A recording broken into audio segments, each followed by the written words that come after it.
ಪ್ರತಿ ಗ್ರಾಮ ಪಂಚಾಯತ್ ವ್ಯಾಪ್ತಿಯಲ್ಲೂ ಮೃತದೇಹಗಳ ಅಂತಿಮ ಸಂಸ್ಕಾರಗಳನ್ನು ನಡೆಸಲು ಸ್ಮಶಾನಕ್ಕೆ ಜಮೀನು ಮೀಸಲಿಟ್ಟು ಮೂಲಭೂತ ಸೌಲಭ್ಯಗಳನ್ನು ಒದಗಿಸಬೇಕೆನ್ನುವ ನಿಯಮವಿದೆ. ಬಂಟ್ವಾಳ ತಾಲೂಕಿನ ನಾವೂರು ಗ್ರಾಮದಲ್ಲಿ ಸ್ಮಶಾನವೇನೋ ನಿರ್ಮಾಣಗೊಂಡಿದೆ. ಆದರೆ ಇನ್ನೂ ಲೋಕಾರ್ಪಣೆಯಾಗದೆ ಅದರಲ್ಲಿದ್ದ ಸೊತ್ತುಗಳು ಕಳ್ಳರ ಪಾಲಾಗುತ್ತಿದೆ. ನಾವೂರು ಗ್ರಾಮದಲ್ಲಿ ಸುಸಜ್ಜಿತವಾದ ಸ್ಮಶಾನ ನಿರ್ಮಿಸಲು ನಾವೂರು ಗ್ರಾಮ ಪಂಚಾಯತಿ 80 ಸೆಂಟ್ಸ್ ಜಾಗ ಮೀಸಲಿಟ್ಟು ಕಳೆದ 3 ವರ್ಷಗಳ ಹಿಂದೆ ನಿರ್ಮಾಣ ಕಾಮಗಾರಿಯನ್ನು ನಡೆಸಿತ್ತು. ಈ ಕ್ಷೇತ್ರ ಧರ್ಮಸ್ಥಳ ಗ್ರಾಮಾಭಿವೃದ್ಧಿ ಯೋಜನೆಯ ಆರ್ಥಿಕ ಸಹಕಾರ, NREG ಯೋಜನೆ ಹಾಗೂ ಪಂಚಾಯತ್ತಿನ ಸ್ವಂತ ನಿಧಿಯಿಂದ ಸ್ಮಶಾನ ನಿರ್ಮಾಣ ಮಾಡಿತ್ತು.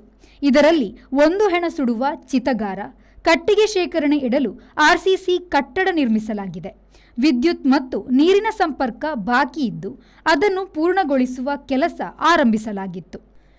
ಈ ನಡುವೆ ಸ್ಮಶಾನದಲ್ಲಿ ಹೆಣ ಸುಡುವ ಕಬ್ಬಿಣದ ಚಿತಾಗಾರದ 2 ಕಬ್ಬಿಣ ಬಕೆಟುಗಳನ್ನು ಕಳ್ಳರು ಕದ್ದೊಯ್ದಿದ್ದಾರೆ. ಇದರಿಂದಾಗಿ ಸ್ಮಶಾನ ನಿರ್ಮಾಣಗೊಂಡರೂ ಜನರ ಉಪಯೋಗಕ್ಕೆ ಲಭ್ಯವಾಗದೆ ವ್ಯರ್ಥವಾಗುತ್ತಿದೆ. ಸ್ಮಶಾನದ ಸುತ್ತಮುತ್ತಲು ಕಳೆಗಿಡಗಳು ತುಂಬಿಕೊಂಡು ಲೋಕಾರ್ಪಣೆಯ ಮುನ್ನವೇ ಸ್ಮಶಾನ ಪೊದೆಯ ಮಧ್ಯೆ ಮರೆಯಾಗುತ್ತಿದೆ. ಈ ಸ್ಮಶಾನ ನಿರ್ಮಾಣಗೊಂಡರೆ ನಾವೂರು ಗ್ರಾಮ ಪಂಚಾಯತ್ ವ್ಯಾಪ್ತಿಯ ಹಳೆಗೇಟು, ಮಲೆಬಾವ್, ಕಿಲ್ತೋಡಿ, ಕೊಪ್ಪಳ, ಕನಪಾದೆ, ಅಜಂಕೋಡಿ, ನಾವೂರ ಬೀದಿ, ಮೈಂದಲ, ಪಕಲಬೆಟ್ಟು, ನಾವೂರ ಅದರ್ಗಳ, ಸಜಂಕಬೆಟ್ಟು ಭಾಗದ ಜನರಿಗೆ ಅನುಕೂಲವಾಗಲಿದೆ. ಇದೀಗ ಈ ಪರಿಸರದ ಜನರು ಸ್ಮಶಾನಕ್ಕೆ ಬಂಟ್ವಾಳ ಬಡ್ಡಕಟ್ಟೆಯ ಹಿಂದೂ ರುದ್ರಭೂಮಿಯನ್ನು ಅವಲಂಬಿಸಿದ್ದಾರೆ.